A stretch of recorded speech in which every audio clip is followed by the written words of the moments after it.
Good morning, everyone. Let's jump right in. Sometimes as problem solvers, we fall into the trap of overthinking. We keep trying to tackle a problem from all angles, but end up spinning our wheels. Today we're going to talk about a different strategy of problem solving that can help us avoid this. Have you ever experienced suddenly forgetting the point you were going to talk about next, though just a moment ago it was perfectly clear? What about introducing a family member to a friend and not being able to remember their name? Have you ever had trouble focusing and processing information? This happens to all of us, and there's a reason why. It's because conscious thought has constraints. Our brain is wired to only process so much data. Our limitations within conscious thought can be defined in 4 ways. Number 1, we fail to make even very basic observations when distracted. Number 2, when examining thoughts, you'll find exaggerated non-fact-based patterns. Number 3, we don't remember the past well, and we often reconstruct it. Number 4, our ability to process information is limited. The good news is there's a way around these limitations.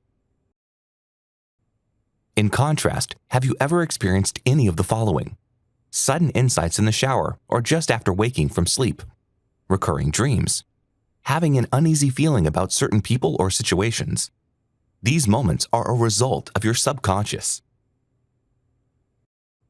The goal is to start utilizing our subconscious mind more in problem solving. Why? Well, because of its benefits. The subconscious consumes little or no conscious resources. It has a much larger capacity, and it engages information that has less obvious relations to the task at hand. By tapping into your subconscious, you can move beyond the limitations you'll reach when consciously thinking about your problem. So how do we do this? We'll discuss 10 strategies. Normally, in the initial stages of problem identification, there are 2 groups. The first group acknowledges the existence of a problem, but hasn't moved beyond that starting point. And the second group, which has a general concept of their problem, but hasn't completely fleshed it out. In the next 2 slides, we'll talk more about the strategies that can help each of these groups gain the clarity they need for their subconscious to help solve their problem.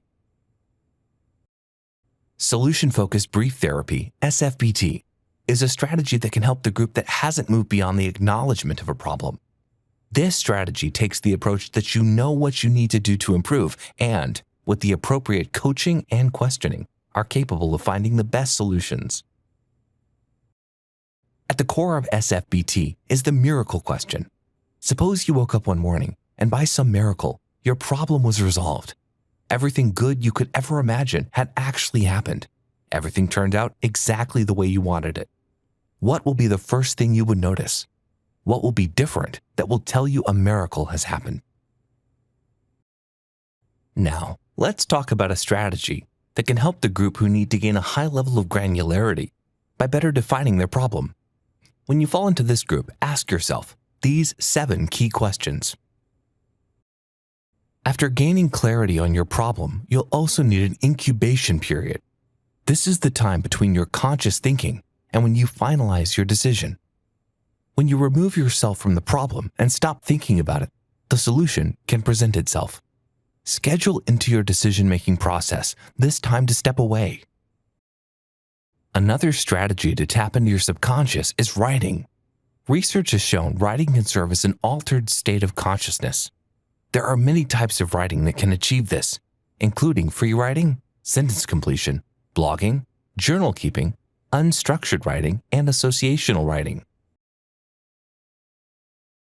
The key is to keep the writing prompts open-ended. Here are some examples you could use to get started.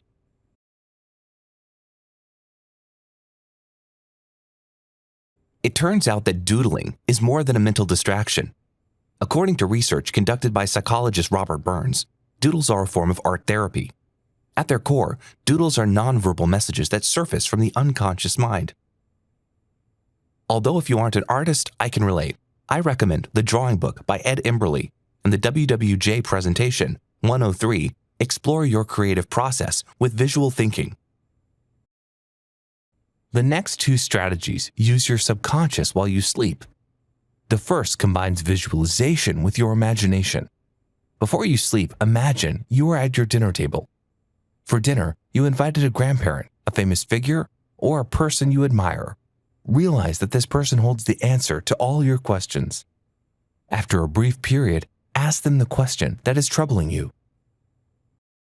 One of the easiest ways to engage our subconscious is while sleeping. Deidre Barrett, professor at Harvard Medical School, coined the term dream incubation, which is the ability to influence your dreams or request things of your dreaming minds. Dr. LaBerge of Stanford created the method for doing that, termed mnemonic induction of lucid dreams, or MILD. NSDR, non-sleep deep rest, is the state of consciousness between waking and sleeping. Clinical hypnosis is one of the forms of NSDR and is characterized by calm and high focus. Another is daydreaming. Gestalt therapy uses fantasy as the main way to rehearse our roles in future activities. This rehearsal can be used to avoid future negative real-world consequences. The final strategy I'll discuss is pursuing your interests. Carl Jung pioneered a concept he called circumambulation. In concept, you have a future self, which would be in potential everything you could be. The future self manifests in your present life by making you interested in things that would lead you to maximal development. The bottom line, spend more time doing more of what interests you. In summary, to maximize your subconscious's problem-solving abilities, keep an open mind. You never know when or where inspiration will strike. This quote from Twyla Tharp has become a guiding principle for me.